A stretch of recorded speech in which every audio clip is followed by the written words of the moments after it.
Next up, we've got Michel Pereira versus Andre Fialho. Pereira coming in as a pretty big favorite at -280. Fialho coming in at a +230. This is going to be a fun fight. I've really enjoyed. I recalled seeing Pereira's last several fights because I've watched them as they happen. I couldn't really remember Fialho off the top of my head when I saw the name, so I went back and watched his last few fights. And he had a really interesting last fight where he won by KO in October of last year. His opponent had him in a single leg with his back up against the fence, and he knocks this guy out with an elbow, which we've seen before, where a guy comes in and they have bad technique. They hang out in the, with their arms wrapped around their legs and their head really low. And we've seen guys drop elbows down. But in this case, his opponent had actually pretty good position on him. His opponent's head was under his chin, and he knocked the guy out with an elbow coming straight across his face. So to be able to generate that much power from that position was just really impressive. This guy definitely is carrying some power. I can't wait to see how that's going to play out, because Pereira also has some really good striking power. So Fialho's last 3 fights are first-round KOs also. So that just kind of adds to, it definitely was not a fluke. This guy has the knockout power for sure. One thing I noticed is when he avoids strikes, he does do that thing that where Giles ended up getting caught, which is he backs straight up to avoid punches sometimes, and it may be a problem against Pereira because Pereira covers a lot of ground really fast, and Pereira also likes to throw 3-4 strike combos, which is where that defensive striking technique is going to be really working against you when you're going against a guy who can, likes to throw 3-4 punch combos. Those first 1 or 2 punches when you're running backwards might miss, but when the other guy's running forward and you're running backwards, you're going to be at a big disadvantage. So it was definitely something I noticed about his striking defense.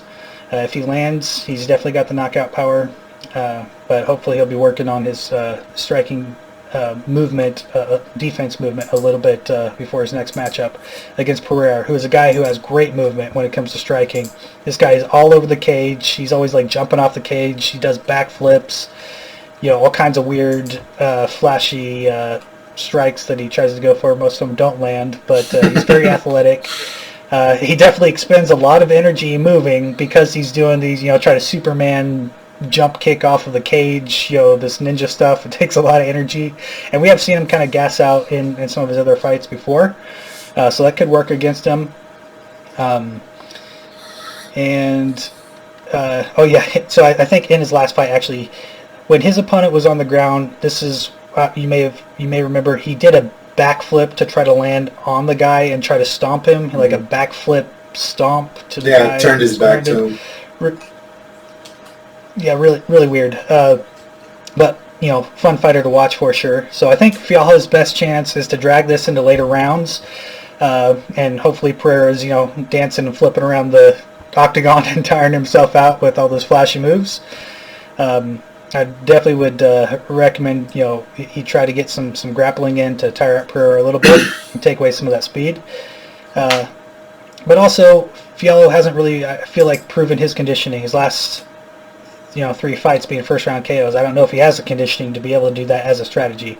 And Pereira, has shown getting tired, but I'm not sure that Fialho has any better conditioning. So I'm not exactly sure how that's going to play out in terms of his strategy.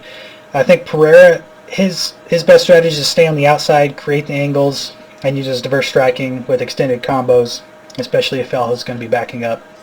My prediction is Pereira wins by strikes in the first round. I think if he's going to finish him, that's where it's going to get done. And I think the odds makers have it right here. Yeah, one thing I saw is Pereira was supposed to fight a couple weeks ago, I think like 2 weeks ago, and Fialho is a replacement fighter. This is going to be his first fight in the UFC. He got signed, I don't know if just specifically to be the replacement fighter or whatever, but he's fought in the PFL, Bellator, UAE Warriors. I think, Pereira just has great striking diversity. Like, he's fun to watch. Yeah, he gets tired, but, he does some crazy stuff all the time. Fialho, I think just it's too short notice, especially coming off the holidays. I think Pereira has been training this for a while. Yeah, it gets postponed a couple weeks, but because Pereira was supposed to face Muslim Salikov a couple weeks ago, and he was forced out for some reason. So Pereira, exciting guy. I hope to see him again. I think he showed his striking diversity. Even though he lost a couple fights ago to Diego Sanchez of all people, before he was disqualified in that fight for an illegal knee.